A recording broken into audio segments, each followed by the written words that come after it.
It's strange how things settle into the background of your life, quietly, unnoticed, until one day they start to shift. My wife and I moved into this neighborhood 2.5 years ago, thinking it would be the place where we'd finally slow down, start a routine, maybe build a family someday. It's a small suburb outside Portland, the kind with wide sidewalks and identical porches and neighbors who wave a little too enthusiastically.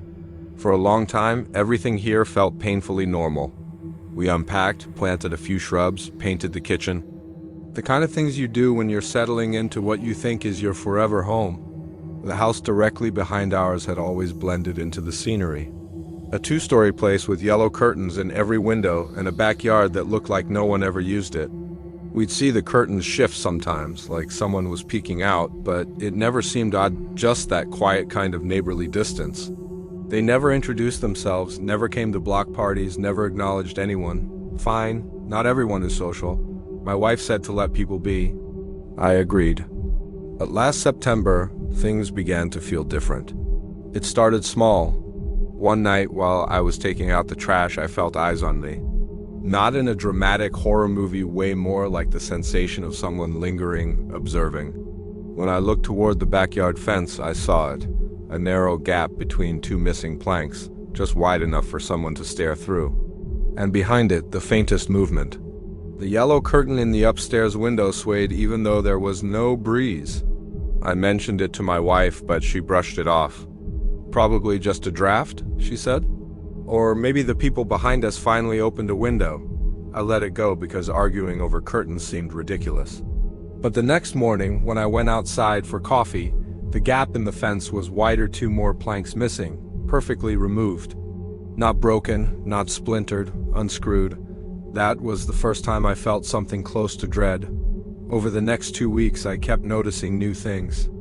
Our backyard gate would be unlocked in the mornings, even though we always locked it. Garden tools were moved around, nothing stolen. Nothing damaged, just shifted, as if someone had picked them up and put them back not quite where they belonged. One night, I found our porch mat turned upside down. Another night, the sliding door was cracked open an inch, even though we never use it. I thought maybe someone was messing with us. Teenagers, maybe. But teenagers don't remove fence planks cleanly in the middle of the night. Teenagers don't slip open heavy sliding doors without leaving prints. I told my wife again. She suggested installing cameras. Not because she believed anything was wrong, but because she wanted me to relax. So I bought a set motion activated, night vision, good quality, and set one facing the backyard, one facing the side gate, one on the porch.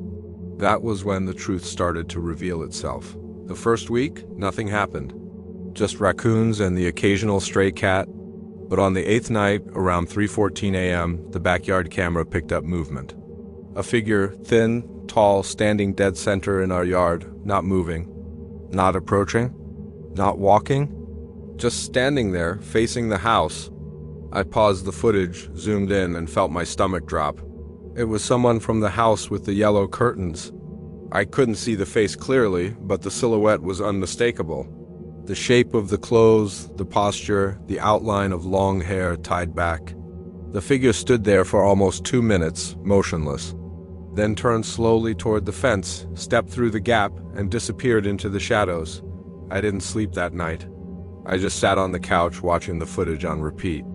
When I showed it to my wife the next day, she went pale, but tried to stay logical.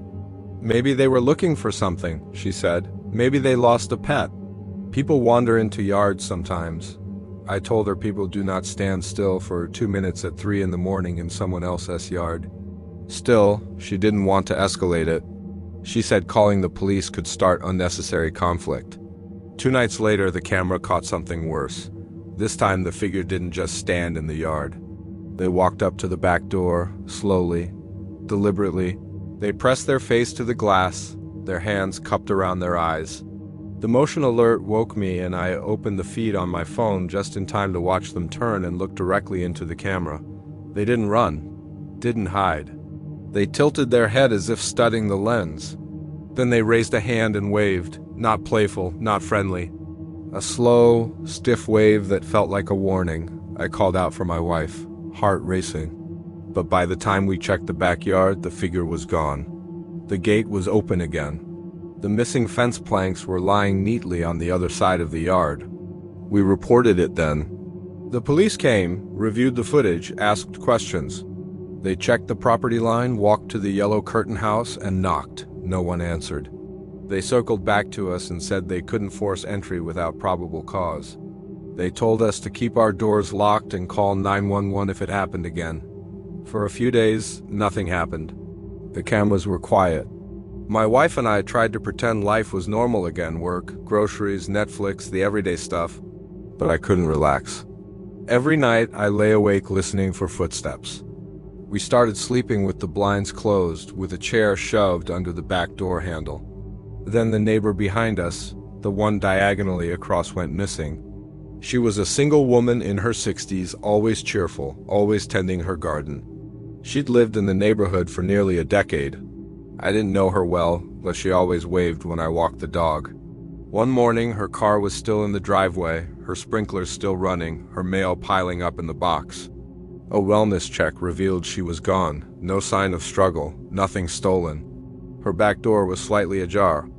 The police canvassed the area again. They asked if we'd seen anything. I showed them clips from the cameras, but none of them showed her yard. The only footage I had to offer was yet more of the figure from the yellow curtain house lurking in our backyard. The detective looked concerned but said there wasn't enough evidence to connect the two incidents. Something in me snapped then. I needed answers. So one afternoon when my wife was at work, I walked to the house with the yellow curtains. I stood on the sidewalk for almost 5 minutes before forcing myself up the steps. The front door had a storm door with a latch, and through the glass I could see the curtains inside. Every single window in the house had the same pale yellow curtains drawn shut. I knocked. No answer. I rang the bell. Nothing. But then as I started to turn away, I heard something, movement, a soft shuffle. Maybe footsteps. I leaned closer. That's when one of the curtains shifted.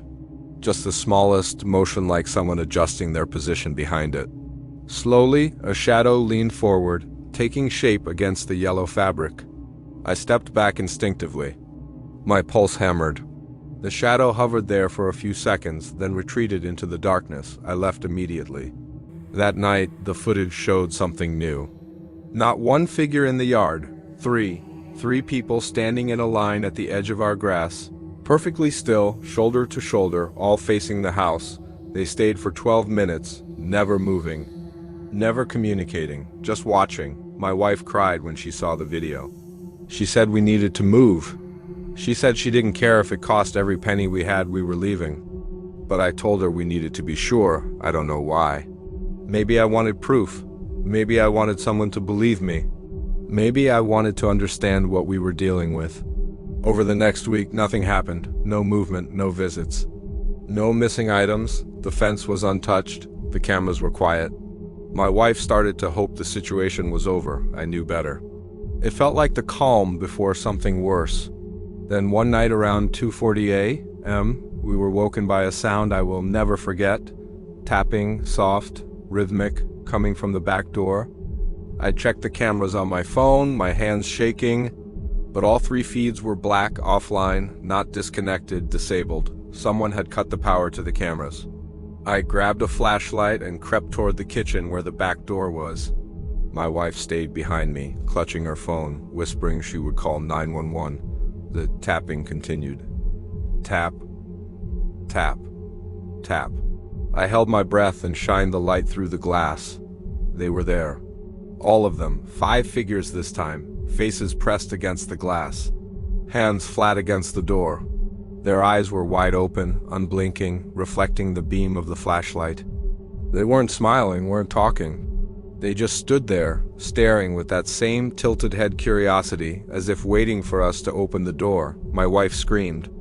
I dropped the flashlight. When I looked back up, they were gone. We called the police. They searched the yards. They checked the fences. They walked to the yellow curtain house again. Still no answer. No signs of life, no footprints, no evidence, but I know what we saw. Since that night, it hasn't happened again. No figures in the yard. No cameras triggered. No tapping. But every evening just before sunset, the yellow curtains shift in their windows. Not wide, just enough to remind us someone is there, watching. We still live here. My wife wants to move, but says we can't until we figure out what actually happened. I check the cameras every night, I double lock every door. I stare at those yellow curtains longer than I should. I don't know what those people want. I don't know where they came from or why they chose us. I don't know what happened to the woman who went missing or what they did the night they cut the power. I don't know what they're waiting for, but I feel it, something unfinished, something coming. And that, more than anything, terrifies me.